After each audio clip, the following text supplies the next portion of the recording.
Mis hermanos, buenos días.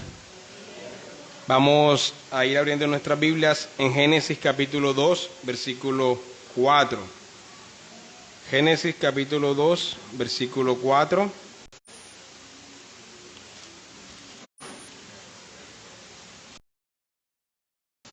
Antes de iniciar con la lectura, quisiera decirles que estamos comenzando hoy una serie que estará a mi cargo, que se titula Las Crónicas de Dios y su pueblo. Las Crónicas de Dios y su pueblo. Y esta es una serie en la que vamos a estar yendo por diferentes personajes en las Escrituras, por lo menos los demás renombres. Son más o menos unos 50 personajes, así que estaremos aquí por bastante tiempo. Y la idea es hacer 3 cosas con cada uno de los personajes. Primero, mirar los hechos que ocurrió. Segundo, mirar qué aprendemos de eso. Y tercero, cómo nos muestra el Evangelio. Entonces, esos serán los 3 puntos siempre en cada uno de los sermones. Es decir, que no habrá necesidad de recordarlos siempre. Serán 3 puntos: los hechos, qué aprendemos y cómo nos muestra el Evangelio, con cada uno de los personajes que estaremos viendo. Y hoy vamos a comenzar con Adán, ¿sí? Que es, en el orden cronológico, es el primer personaje que encontramos en las Escrituras. Y yo he titulado a este sermón específicamente como Dios y el privilegiado Adán.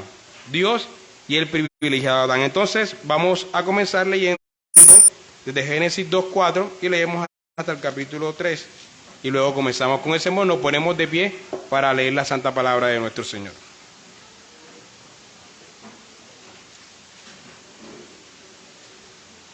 Génesis 2:4 dice: estos son los orígenes de los cielos y de la tierra cuando fueron creados, el día que Jehová Dios hizo la tierra y los cielos, y toda planta del campo antes de que fuesen la tierra, y toda hierba del campo antes de que naciese. Porque Jehová Dios aún no había hecho llover sobre la tierra, ni había hombre para que labrase la tierra, sino que subía de la tierra un vapor, el cual regaba toda la faz de la tierra. Entonces Jehová Dios formó al hombre del polvo de la tierra y sopló en su nariz aliento de vida, y fue el hombre un ser viviente. Y Jehová Dios plantó un huerto en Edén al oriente, y puso allí al hombre que había formado. Y Jehová Dios hizo nacer de la tierra todo árbol delicioso a la vista y bueno para comer, y también el árbol de la vida en medio del huerto, y el árbol de la ciencia del bien y del mal. Y salía de Edén un río para regar el huerto, y de allí se repartían 4 brazos. El nombre de uno era Pisón. Este es el que rodea toda la tierra de Ávila, donde hay oro. Y el oro de aquella tierra es bueno. Hay allí también bedelio y ónice. El nombre del segundo río es Gihón. Este es el que rodea la tierra de Cus. Y el nombre del tercer río es Hidekel. Este es el que va al oriente de Asiria. Y el cuarto río es el Éufrates. Tomó pues Jehová Dios al hombre y lo puso en el huerto de Edén para que lo labrara y lo guardase. Y mandó Jehová Dios al hombre diciendo: de todo árbol del huerto podrás comer, mas del árbol de la ciencia del bien y del mal no comerás, porque el día que de él comieres ciertamente morirás. Y dijo Jehová Dios: no es bueno que el hombre esté solo, le haré ayuda idónea para él. Jehová Dios formó pues de la tierra toda bestia del campo y toda ave de los cielos, y las trajo a Adán para que viese cómo las había de llamar. Y todo lo que Adán llamó a los animales vivientes, ese es su nombre. Y puso Adán nombre a toda bestia y ave de los cielos y a todo ganado del campo, mas para Adán no se halló ayuda idónea para él. Entonces Jehová Dios hizo caer sueño profundo sobre Adán, y mientras éste dormía, tomó una de sus costillas y cerró la carne en su lugar. Y de la costilla que Jehová Dios tomó del hombre, hizo una mujer y la trajo al hombre. Dijo entonces Adán: esto es ahora hueso de mis huesos y carne de mi carne, esta será llamada varona, porque del varón fue tomada. Por tanto dejará el hombre a su padre y a su madre, y se unirá a su mujer, y serán una sola carne. Y estaban ambos desnudos, Adán y su mujer, y no se avergonzaban. Pero la serpiente era astuta más que todos los animales del campo que Jehová Dios había hecho, la cual dijo a la mujer: con que Dios os ha dicho, no comáis de todo árbol del huerto.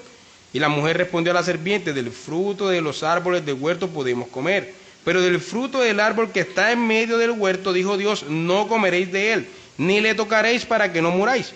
Entonces la serpiente dijo a la mujer: no moriréis, sino que sabe Dios que el día que comáis de él serán abiertos vuestros ojos y seréis como Dios, sabiendo el bien y el mal.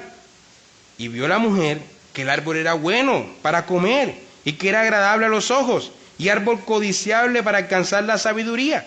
Y tomó de su fruto y comió, y dio también a su marido, el cual comió así con ella. Entonces fueron abiertos los ojos de ambos y conocieron que estaban desnudos. Entonces cosieron hojas de higuera y se hicieron delantales. Y oyeron la voz de Jehová Dios que se paseaba en el huerto al aire del día, y el hombre y su mujer se escondieron de la presencia de Jehová Dios entre los árboles del huerto. Mas Jehová Dios llamó al hombre y le dijo: ¿dónde estás tú? Y él respondió: oí tu voz en el huerto, y tuve miedo porque estaba desnudo. Me escondí. Dios le dijo: ¿quién te enseñó que estabas desnudo? ¿Has comido del árbol que yo te mandé no comiese? El hombre respondió: la mujer que me diste por compañera me dio del árbol, y yo comí. Entonces Jehová dijo a la mujer: ¿qué es lo que has hecho? Y la mujer dijo: la serpiente me engañó y comí. Y Jehová Dios dijo a la serpiente: por cuanto esto hiciste, maldita serás entre las bestias y entre todos los animales del campo, sobre tu pecho andarás, y polvo comerás todos los días de tu vida. Y pondré enemistad entre ti y la mujer, y entre tu simiente y la simiente suya. Esta te herirá en la cabeza, y tú le herirás en el calcañar. A la mujer dijo: multiplicaré en gran manera los dolores en tus preñeces, con dolor darás a luz a tus hijos, y tu deseo será para tu marido, y él se enseñoreará de ti. Y al hombre dijo: por cuanto obedeciste a la voz de tu mujer, y comiste del árbol que te dije, que te mandé diciendo, no comerás de él, maldita será la tierra por tu causa, con dolor comerás de ella todos los días de tu vida. Espinos y cardos te producirá, y comerás plantas del campo. Con el sudor de tu rostro comerás el pan hasta que vuelvas a la tierra, porque de ella fuiste tomado. Pues polvo eres, y al polvo volverás. Y llamó a Adán el nombre de su mujer Eva, por cuanto ella era madre de todos los vivientes. Y Jehová Dios hizo al hombre y a su mujer túnicas de pieles y los vistió.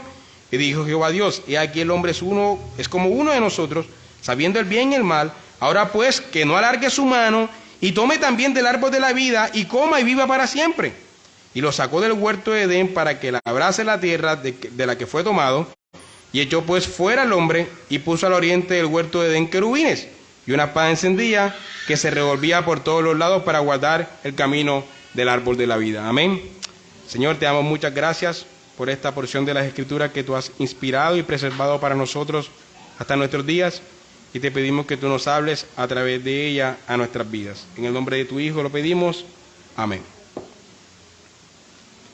Bueno, mis hermanos, el Pentateuco es un documento. El Pentateuco son los 5 primeros libros de la Biblia, de Génesis hasta Deuteronomio. Fue un libro que está en 5 partes, pero es un solo libro, un documento, entregado a Israel como una constitución, así como nosotros en Colombia tenemos la Constitución de Colombia. Este documento fue entregado a Israel como una constitución para esa nación, que les enseñaba acerca de los orígenes del mundo, los orígenes del pecado y de la muerte, los orígenes de la nación, y les enseñaba sobre el estándar de Dios para vivir, que es lo que Dios pedía de ellos.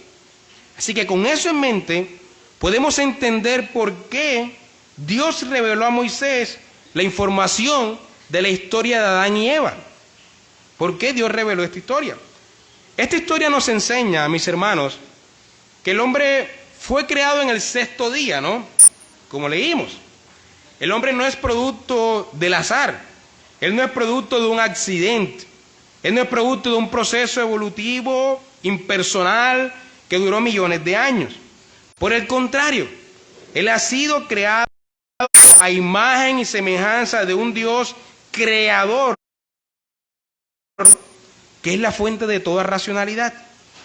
Y como tal, hemos sido creados para reflejar la imagen de nuestro Creador, para obedecerle y para tener comunión con Él.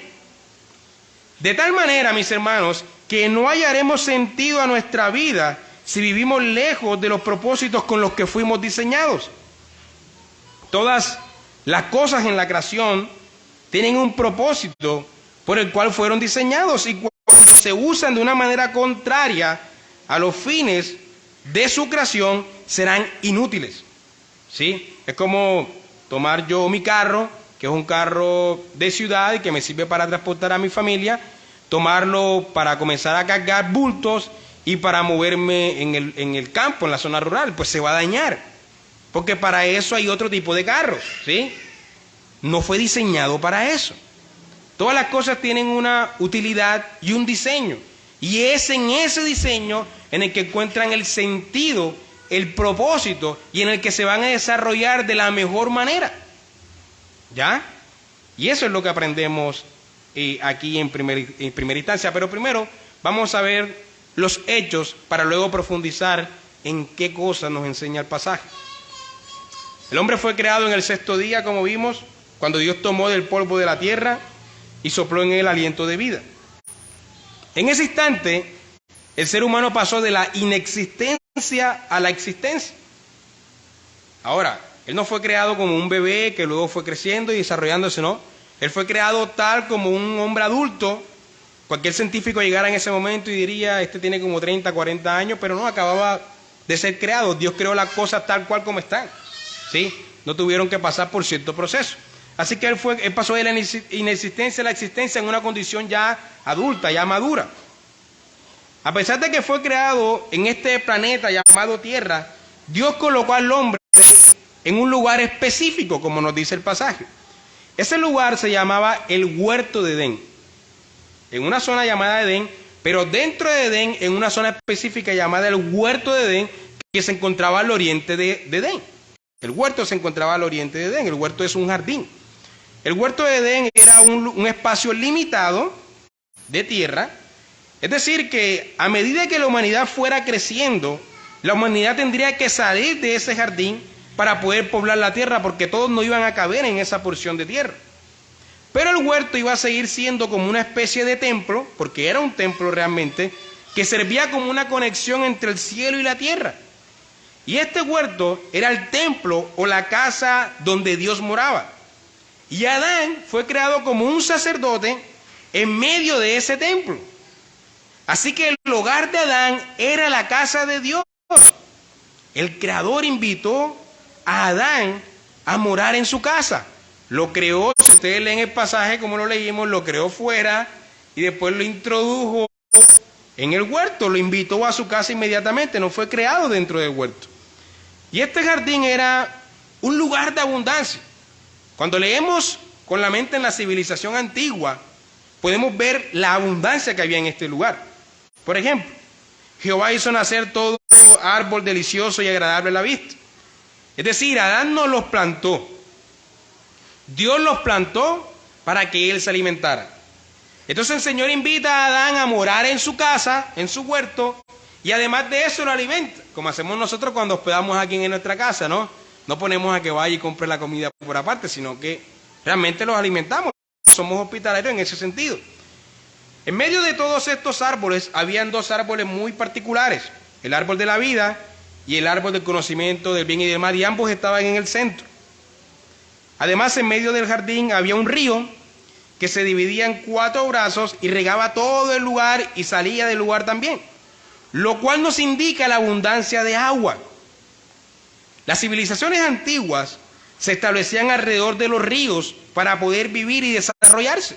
Cuando leemos todas las civilizaciones antiguas en las clases de historia o en las clases de sociales, la civilización mesopotámica, egipcia, la India, la China, siempre se establecían en los ríos para poder vivir, para poder comer, ¿sí? Y aquí se nos dice que este lugar tenía un río abundante con 4 brazos que cruzaba todo el huerto. Esto es un lugar rico. Para cualquier lector antiguo, esto hubiese significado abundancia, hubiese significado un lugar idóneo y perfecto para establecerse. No hay mejor lugar que este. Hubiese significado un paraíso en la tierra. Además, también había piedras preciosas, como leímos. Había oro, había bedelio y había ónice.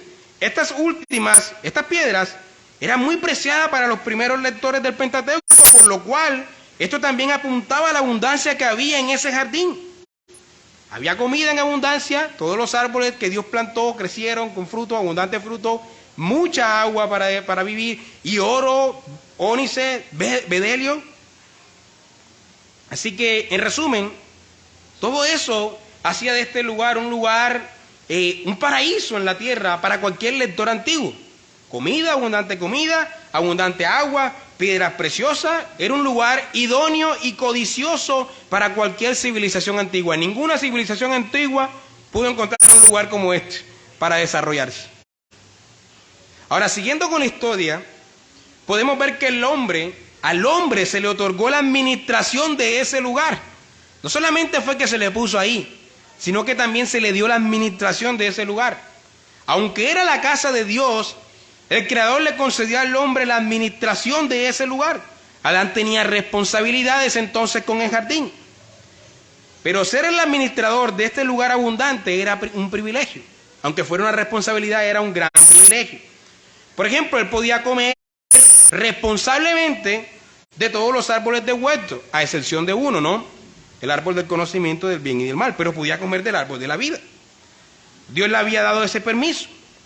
Comer de todos los árboles del huerto, a excepción de uno, implicaba que el hombre también podía comer del árbol de la vida, y este último era una especie de sacramento que apuntaba a aquel árbol de la vida, ¿sí? Así como la Santa Cena, el árbol de la vida era como un sacramento que no daba la vida en sí, pero sí señalaba esa vida, señalaba al Cristo. Por lo menos esta es la interpretación que le ha dado Calvino y la tradición reformada. Y el Señor trajo a Adán todos los animales para que éste los gobernara, los usara y les pusiera nombre. En las civilizaciones antiguas, por lo menos en Israel, ponerle nombre a algo era enseñorearte de ese algo. Entonces, Adán debía ponerles nombres y podía gobernarlos de la mejor manera, como a él le conviniera.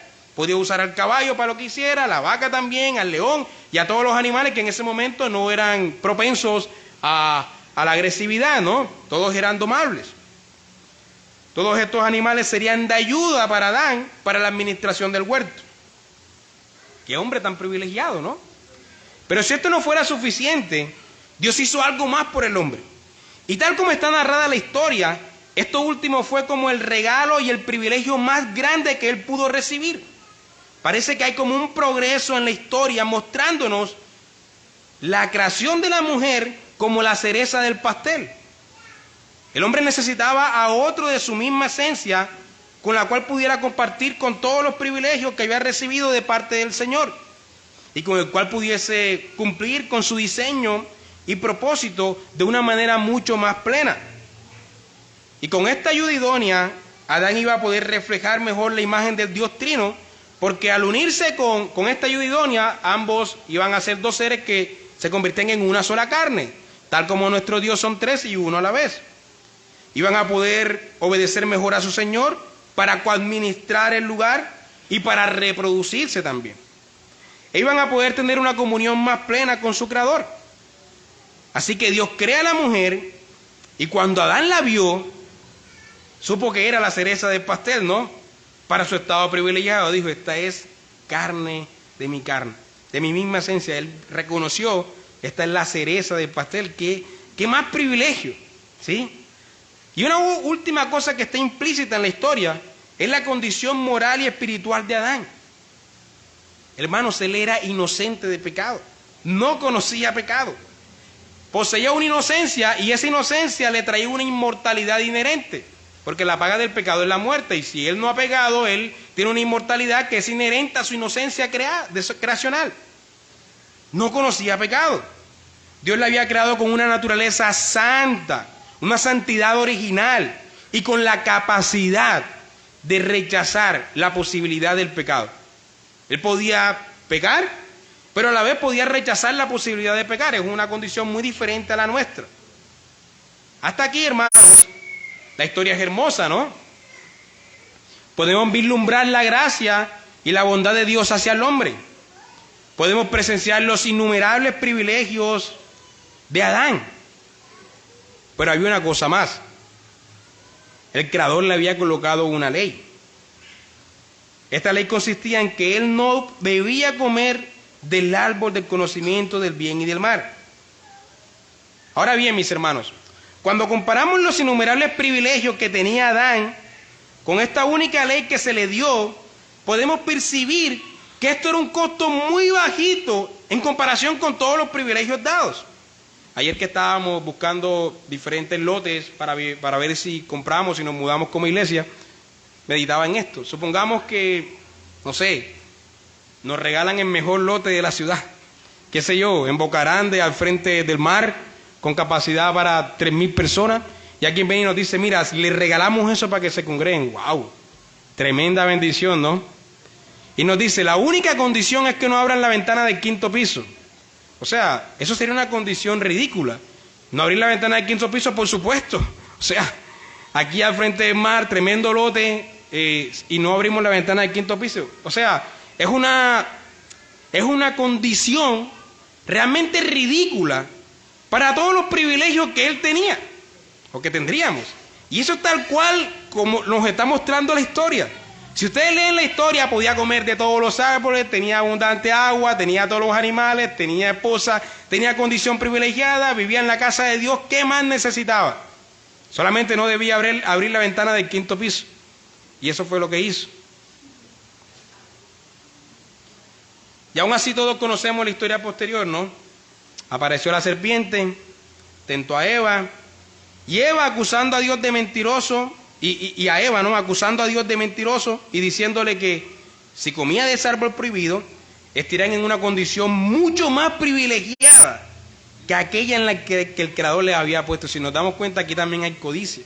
No solamente hay la violación del primer mandamiento de querer ser Dios y tener dioses ajenos delante de Dios, sino también la codicia de, valga la redundancia, codiciar un estado superior del cual había sido creado.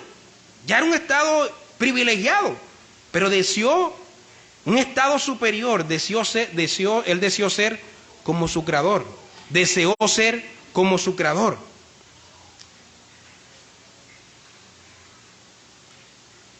Si él comía de ese árbol, si ellos comían de ese árbol, estarían en una condición mucho más privilegiada que aquella en la que el Creador les había puesto, porque pasarían de ser criaturas a ser como Dios, supuestamente. Ahora bien, ellos sí tenían la promesa de pasar a una condición mucho más privilegiada que aquella en la que fueron creados. Pero la condición era obedecer al Señor. La condición de aquella prueba era la obediencia al Señor. Él estaba en una prueba donde si él obedecía, recibía la vida eterna para él y su posteridad. Y si desobedecía, recibía la condenación para él y su posteridad. Si obedecía, hubiese ganado un estado de mucho más privilegio, pero el camino a ese estado era la obediencia y no desear ser Dios. Ellos creyeron la mentira, entonces ellos menospreciaron la condición privilegiada en la que el Señor les había colocado por pura gracia, y luego entonces recibieron los respectivos castigos que leímos.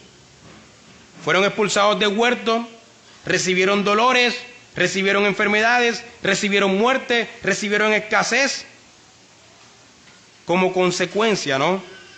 Como consecuencia por la desobediencia. El hombre trató de encontrar significado a su existencia lejos del propósito creacional de Dios, y entonces terminó fracasando. Trató de encontrar significado a su existencia lejos del propósito creacional de Dios para su vida, y se encontró con el fracaso. Él debía encontrar propósito en reflejar la imagen de Dios, en obedecerle y en tener comunión con Él. Y quiso encontrar el propósito para su vida en ser como Dios. Debido a que no fue diseñado con esos fines, terminó tropezándose con el sinsentido de la existencia, con el vacío, con el dolor, con el fracaso y por supuesto con el castigo. Pero aún así, mis hermanos, el Señor usó de misericordia, de gracia y de bondad en el castigo. Dios pudo desaparecer inmediatamente a la humanidad y quitarse ese dolor de cabeza para siempre, pero no lo hizo.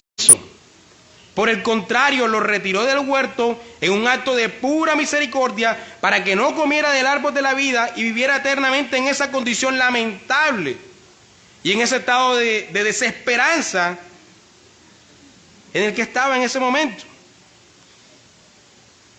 Imagínense vivir toda la vida con ataques de pánico, depresión, estrés, ansiedad, tristezas. Siempre hay un estado de insatisfacción en nosotros. Nunca estamos satisfechos. Imagínense vivir eternamente en esa condición. Y Dios lo retira del huerto. Wow, o sea, fue un acto de misericordia para él, el ser expulsado del huerto realmente. Y estando en ese estado de desesperanza, Dios le hizo la promesa que algún día, a través de la simiente de la mujer, ellos recibirían por gracia la condición privilegiada que hubiesen ganado si hubiesen superado la prueba.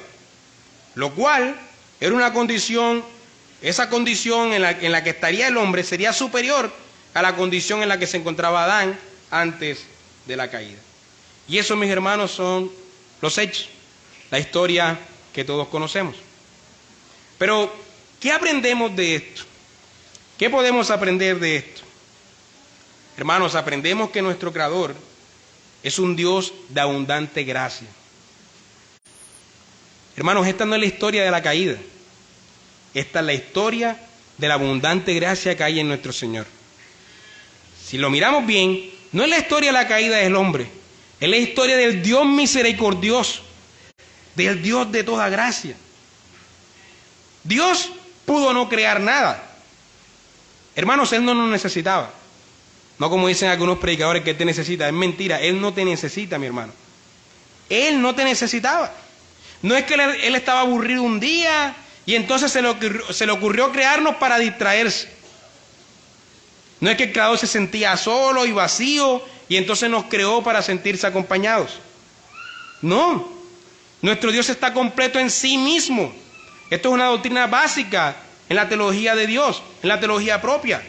Él no necesita de nada externo a Él para estar completo y para ser feliz. Él no es como nosotros. Él podría durar toda la eternidad sin crear nada y aún así estar satisfecho consigo mismo. Nada externo a Él puede llenar su ser, porque su ser está pleno en sí mismo. Nosotros sí le necesitamos a Él, somos criaturas dependientes. Pero Él es un ser simple, Él está pleno en sí mismo, no necesita de nada externo a Él. Simple es un concepto teológico que significa que Él está, o sea, que Él es completo en sí mismo, no necesita ser compuesto. Compuesto cuando necesitamos de algo más. Él no necesita de algo más, Él es un ser simple, es decir, en sí mismo está pleno, ¿ya? Para que se entienda la expresión. Así que Él podría durar toda la eternidad sin crear nada y aún así seguiría estando pleno en sí mismo. Como criaturas, nosotros necesitamos comunión con el Creador para llenar nuestros vacíos. Pero como Creador, Él no necesita la comunión de las criaturas externas para estar completo.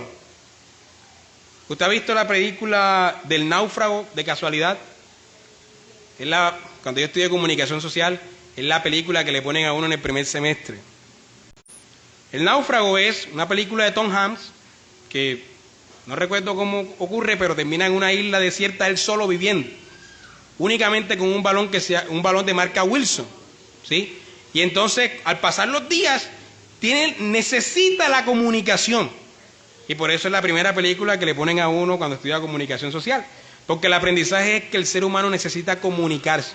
Ningún ser humano puede vivir solo, aislado, es imposible, se vuelve loco. Necesita comunicación con otras criaturas.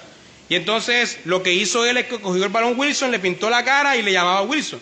Y Wilson era su amigo en ese lugar. Se volvió loco, ¿sí?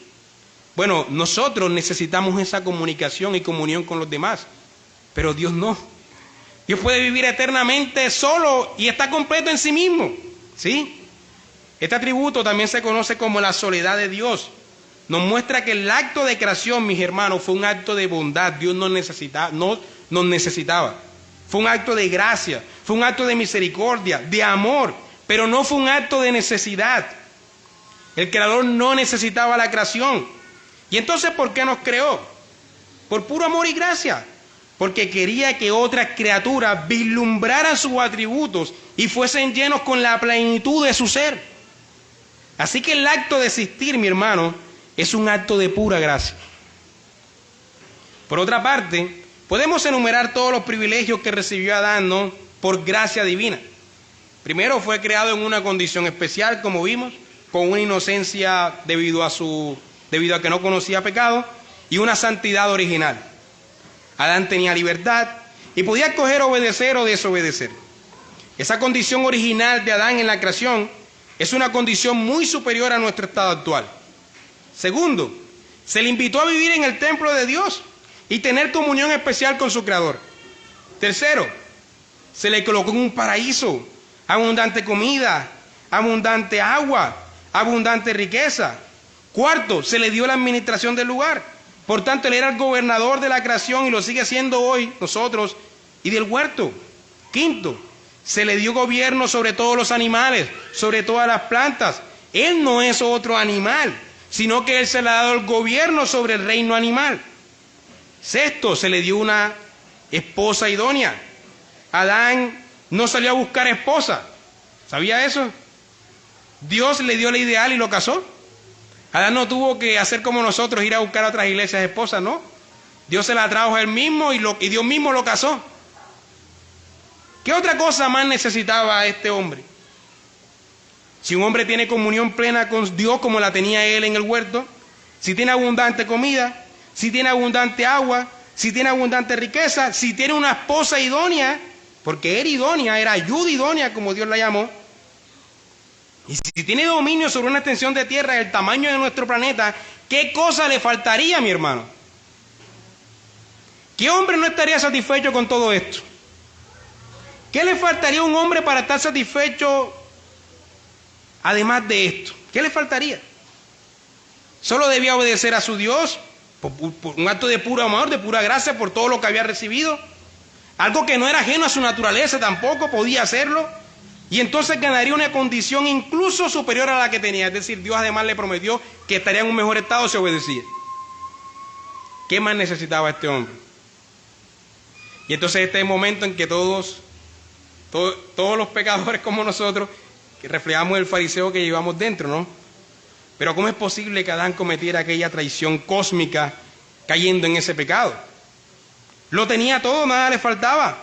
¿Por qué pecar contra Dios y entonces afirmamos en secreto, sin decirle a nadie para no perder la humildad? Si yo fuera Adán no hubiese pecado, ¿no?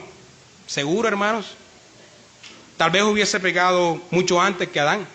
No sabemos cuánto tiempo duró Adán en la prueba hasta que cayó. Posiblemente tuviese pecado antes. Saben, hermanos, guardando las distancias, porque sabemos que nuestra condición actual es muy diferente a la condición creacional de Adán. Hermanos, nosotros somos ese Adán privilegiado, traicionando a Dios todo el tiempo.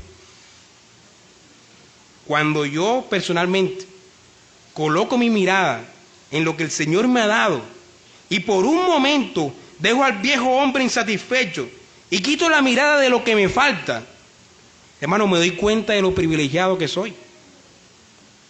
Dios me ha dado una bella esposa, me ha dado hermosos hijos, me ha dado un transporte para movilizar a mi familia, me ha dado trabajo, me provee para comer diariamente, me ha dado una familia cristiana, me ha dado una iglesia bíblica y una comunión santa con su pueblo, etcétera. ¡Qué privilegiado soy! Y aún así soy un traicionero y un desagradecido. Vivimos pensando más en lo que nos falta en vez de lo que tenemos. Y así demostramos insatisfacción, cual Adán, hacia la providencia de Dios. Y entonces le llamamos a Dios implícitamente injusto por la situación en lo que nos tiene. Cuán pecador somos, ¿no? A pesar de todos estos innumerables privilegios que Dios me ha dado, yo le pago la mayoría de las veces con pecado y traición. Soy ese Adán privilegiado que paga con desobediencia y con pecado. Y luego digo, ¿cómo puedo yo traicionar a mi Señor con todos los privilegios que me ha dado? Hermanos, una de las causas del pecado de Adán fue colocar su vista, su mirada, en lo que él creía que le faltaba. Y la quitó de todos los privilegios que por gracia había recibido. ¿Qué le faltaba a Adán? Nada. Pero él creyó que le faltaba ser como Dios. Puso sus ojos tanto en lo que le faltaba, que no solo terminó siendo desagradecido con el estado privilegiado en el que el Señor lo había colocado, sino que además cometió traición cósmica al hacer lo que el Creador le había prohibido hacer por desear ser como Él, como Dios. Así que cuando colocas tu mirada, mi hermano, en aquello que crees que te falta, magnificas de tal manera aquello que hace que todo lo que tienes parezca insignificante. Y un corazón desagradecido con Dios es un corazón dispuesto para el pecado. Hermano José, pero es que yo no tengo casa, yo no tengo carro, yo no tengo trabajo, yo no tengo esposa, Señor no me provee de esposa, yo no tengo hijos, yo no tengo nada de parte de Dios, me falta todo. Seguro, mi hermano. ¿Sabías que aparte de ti había 250 millones de espermatozoides el día que tu papá y tu mamá te concibieron? ¿En serio? 250 millones de espermatozoides. ¿Y sabías que de esos 250 millones de espermatozoides solo uno fecundó el óvulo y resultaste ser tú? De 250 millones de probabilidades resultaste tú, mi hermano. 249.999.000 no llegaron a fecundar el óvulo, no llegaron a la meta. Y el espermatozoide que te traía a ti fue el que fecundó. Así que si lo ves de esa manera, tu vida y tu nacimiento ya es un milagro por sí mismo. Existe por puro milagro de Dios. De 250 millones de esperma, tú fuiste el elegido. Dios fue bueno contigo, mi hermano. Hace poco estuve conversando con una hermana en otra ciudad y ella me comentaba el deterioro progresivo de su esposo fallecido que sufrió Alzheimer. Y me impactó tanto esa historia y justamente en ese tiempo estaba meditando en este sermón también. En el caso de su esposo, este hombre no solo olvidó quién era, olvidó quiénes eran sus hijos, olvidó quién era su esposa, pero además de eso progresivamente fue olvidando todas las facultades más básicas del ser humano. Olvidó cómo caminar, olvidó cómo hablar, olvidó cómo comer, olvidó cómo espabilar, no espabilaba. Y al final terminó olvidando cómo respirar y terminó muriendo. Tremendo, ¿no? O sea, qué pesar escuchar esa historia. Pero cuando yo la escuchaba, pensaba en cuán privilegiados somos y cómo menospreciamos esos privilegios que Dios nos ha dado. Hermano, poder caminar, poder comer, poder hablar, poder recordar a tus seres queridos, a tu esposa, a tus hijos, a tus familiares, a tus hermanos. Hermano, esto es un gran privilegio. Es un gran privilegio. Si lo pensamos bien, las facultades son las facultades más básicas del ser humano, pero en realidad son las que más necesitamos, no necesitamos más nada. Es suficiente. Y aún así, cuán desagradecidos que somos con Dios, ¿no? Pero miento, no son suficientes. Hay algo más que necesitamos. Necesitamos de la salvación y de la comunión con Dios. Y como dijo don Galardi cuando estuvo aquí, tu mayor problema, que es tu pecado, ya ha sido resuelto. Tu mayor problema, que es tu salvación, ya ha sido resuelta. ¿Qué más necesitas para estar satisfecho en Dios y contento con su provisión? Así que mi hermano, aunque no tengas todo lo que crees que te falta, ya tienes lo suficiente para ser considerado un privilegiado. Y deberías colocar más tu mirada en lo que Dios te ha dado y tener un corazón más agradecido. Debes quitar tu mirada en lo que te falta para eliminar esa insatisfacción del corazón. Colocar tu mirada en lo que el Señor te ha dado, mi hermano, va a producir un corazón dispuesto para obedecerle. Pero colocar tu mirada en lo que te falta va a producir un corazón dispuesto para el pecado, insatisfecho, Y un corazón insatisfecho es un corazón que está listo para pecar. El hombre de corazón desagradecido con el Creador se entrega al pecado como represalia contra Dios. Él cree que va en contra de Dios y que está haciendo bien, y se entrega al pecado como venganza contra Dios. El hombre de corazón desagradecido con Dios vive quejándose de todo a su alrededor. Este hombre vive frustrado. Este hombre, cual Adán, culpa a los demás por sus fallas. Él es incapaz de reconocer sus fallas y corregirlas. Él culpa siempre a los otros. La culpa es de su esposa. La culpa es de la serpiente. La culpa es de Dios porque me dio esa esposa. Si él peca, culpa al pastor porque el pastor no lo llama a preguntarle por su condición espiritual. O culpa a la iglesia porque no está sirviendo en la iglesia. La culpa siempre es de los otros, nunca es propia. El hombre que no medita lo suficiente en los privilegios que ha recibido de Dios, vive todo el tiempo vacío, buscando la llenura en las cosas creadas en vez de en su Creador. Pero el corazón agradecido, mis hermanos, observa la bondad de Dios en todas partes. Él no ve el vaso medio vacío, sino medio lleno, ¿no? Él no vive quejándose, sino agradeciendo. El corazón agradecido no vive buscando las faltas en los demás, sino reconociendo las virtudes de los otros. Como decía Pablo, él considera a los demás como superiores a él mismo. El corazón agradecido escucha la predicación del pastor y no se enfoca en lo que está en desacuerdo para criticarlo, sino que medita y aprende en aquello en lo que está de acuerdo. El corazón agradecido viene a la iglesia y no se enfoca en las fallas de su prójimo o en las falencias del lugar de reunión, sino que agradece a Dios por tener hermanos fieles en la fe y por tener un lugar donde congregarse. Si nos toca congregarnos debajo de un árbol, el hombre de corazón agradecido no se va a quejar del calor o del sol, sino que agradece a Dios por la existencia de ese árbol que le permite tener una sombra para congregarse. Ese es el hombre de corazón agradecido que medita en los privilegios que Dios le ha dado. Y para vergüenza propia lo digo, mis hermanos, nosotros somos muchas veces, en muchas ocasiones, somos ese Adán privilegiado que en vez de vivir agradecidos con Dios por todas sus gracias para con nosotros, vivimos siendo infieles. Pero hermanos, tal como Adán, en Dios hay gracia sobre gracia. Así como hubo perdón para Adán, después de la traición cósmica, hay perdón para nosotros hoy. Nuestra historia, mis hermanos, es la historia de los privilegiados infieles.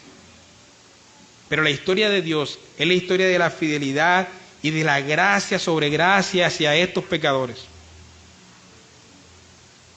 Así como por un acto de gracia y de bondad, el Señor sacó al hombre del huerto para no vivir en esa condición eternamente lamentable, en esa condición lamentable eternamente. Él nos disciplina como un Padre amoroso para corregirnos y no permitir que nos entreguemos al pecado.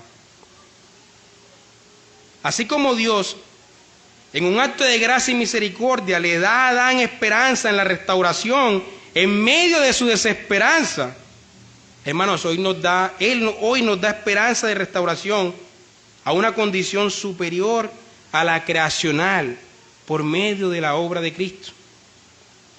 Así que hay esperanza para estos privilegiados infieles. Hay esperanza para nosotros. Y eso es lo que aprendemos de esta historia.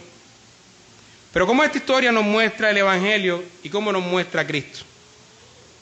Como hemos dicho, Adán en el huerto se encontraba en un estado privilegiado, con una santidad original y una inmortalidad que era inherente a su condición de inocente.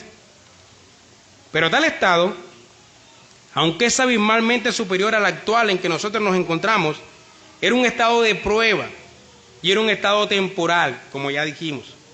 Si Adán desobedecía, ganaba muerte eterna para su posteridad. Pero si él obedecía, ganaba la vida eterna para su posteridad. Él poseía en su estado creacional una santidad original de la cual podía caer, es decir, podía cambiar. Y también poseía una inmortalidad inherente, debido a su inocencia, que podía perder. Pero cuando pasara la prueba y obedeciera a Dios, Él ganaría un estado de santidad permanente, del cual nunca caería. Y ganaría la vida eterna que nunca perdería. Pero Adán no pasó la prueba.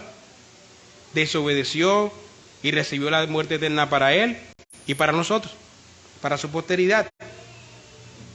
Pero como también dijimos, fue un acto de misericordia de Dios sacar al hombre del jardín de Edén. Si el hombre seguía viviendo en el huerto, debido a que ya él era desobediente por su naturaleza, se corría el riesgo del que él tomara del árbol de la vida y entonces viviera eternamente en esa condición desfavorecida. Como dije, imagínense vivir eternamente en esta condición lamentable. Eso sería demasiado castigo para nosotros. Ese realmente hubiese sido un castigo muy cruel para nosotros. Pero en un acto de misericordia Dios lo expulsó del huerto para protegerlo a él, para proteger a Adán y para proteger el camino al árbol de la vida. Pero el acto de gracia y misericordia no termina allí, mis hermanos. Dios promete en Génesis 3:15 enviar a una simiente de la mujer que castigaría a la simiente de la serpiente.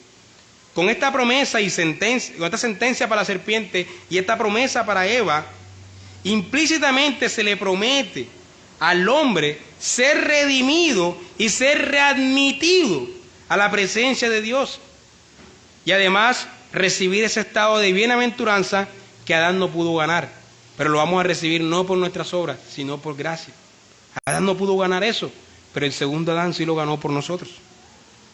En la desesperanza, a Adán no se le retira solamente del huerto, sino que se le promete que otro ganará lo que él perdió, es decir, la vida eterna. Adán, imagínense lo desesperanzado, y ahora ¿cómo haremos para ganar lo que se me había prometido si obedecería?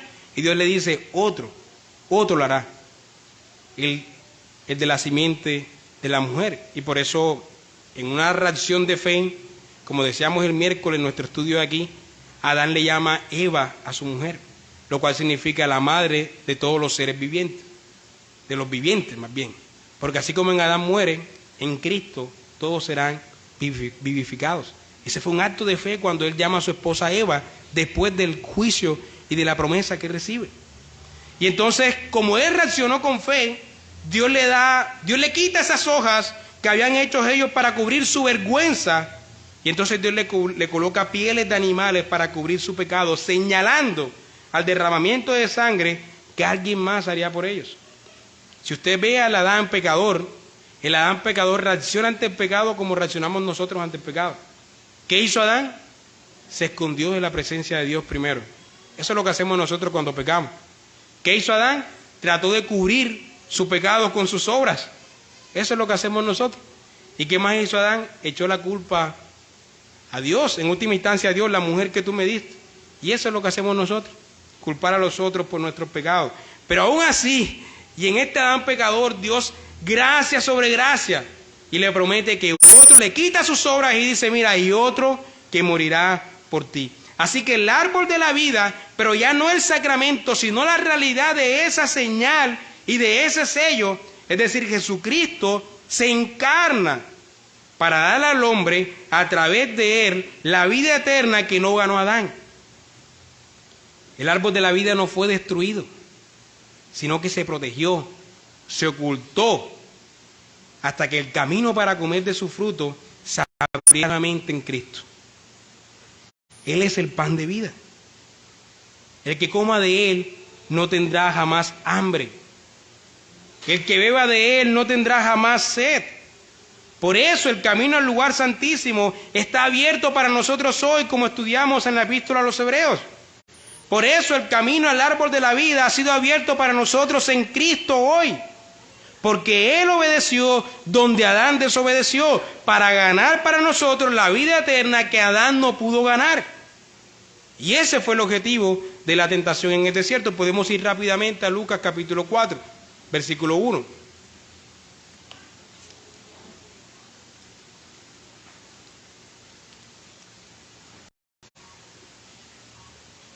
Lucas capítulo 4, versículo 1. Jesús, lleno del Espíritu Santo, volvió del Jordán y fue llevado por el Espíritu al desierto por 40 días y era tentado por el diablo. Y no comió nada en aquellos días, pasados los cuales tuvo hambre. Entonces el diablo le dijo: si eres hijo de Dios, di estas piedras que se conviertan en pan. Jesús respondiendo le dijo: escrito está, no solo de pan vivirá el hombre, sino de toda palabra de Dios. Y le llevó el diablo a un alto monte y le mostró en un momento todos los reinos de la tierra y le dijo al diablo: a ti te daré toda esta potestad y la gloria de ellos, lo que quería el Adán, porque a mí se me ha sido entregada y a quien quiera la doy. Si tú postrado me adorares, todos serán tuyos.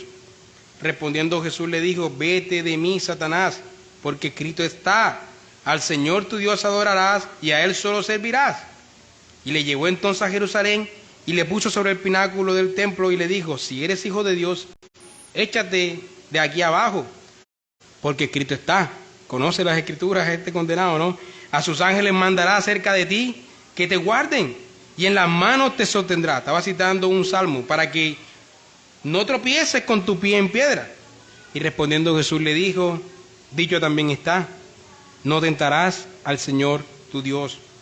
Y cuando el diablo hubo acabado toda la tentación, se apartó de él por un tiempo.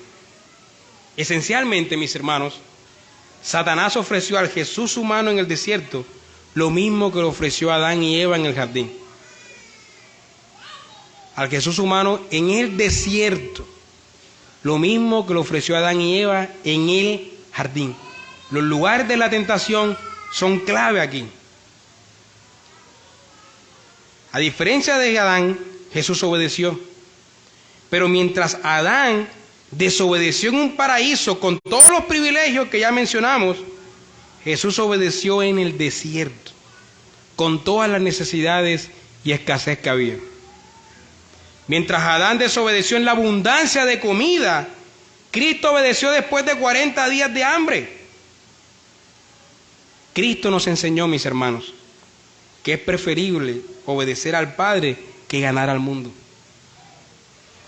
Él nos enseñó que es preferible estar en comunión con el Padre que recibir la alabanza de los hombres. Él nos enseñó que es preferible que nuestra comida sea hacer la voluntad del Padre a que sea la misma comida física. Él nos enseñó, mis hermanos, que es preferible reflejar la imagen de Dios como criatura a querer ser nuestro propio Dios.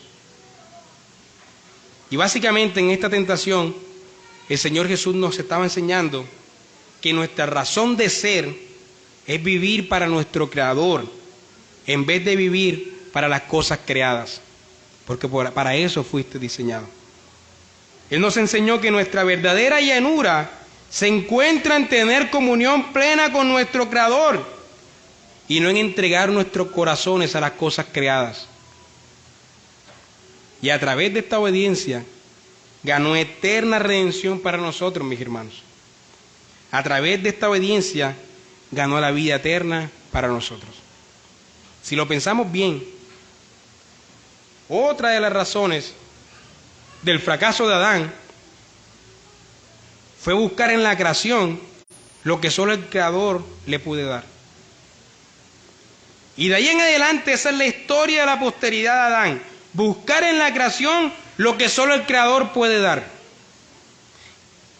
Quita tu mirada de la creación, quita tu mirada de la criatura, quita tu mirada del hombre, quita tu mirada de las cosas materiales, quita tu mirada del pastor, mi hermano, y ponla en tu Creador. Hermano, solo en Él hallarás la llenura, solo en Él hallarás la paz y la plenitud, la verdadera plenitud. Pon tu mirada en el segundo Adán, porque solo en Él, mi hermano, hallarás salvación y el propósito por el cual fuiste creado. Quita tu mirada del primer Adán. No hagas lo mismo que hizo el primer Adán. Medita en los privilegios que Dios te ha dado. Pon tu mirada en todos los privilegios que Dios te ha dado y en Él, en su gracia. Y no en lo que te falta. No en las cosas creadas. Lo primero va a producir, como dijimos, un corazón agradecido y obediente. Lo segundo va a producir un corazón desagradecido y dispuesto para pecar, para pagar a Dios, para pagar en venganza a Dios con pecado. Amén. Gracias, Señor, por tu palabra. Te pedimos que la apliques a nuestras vidas. En el nombre de tu Hijo pedimos esto. Amén.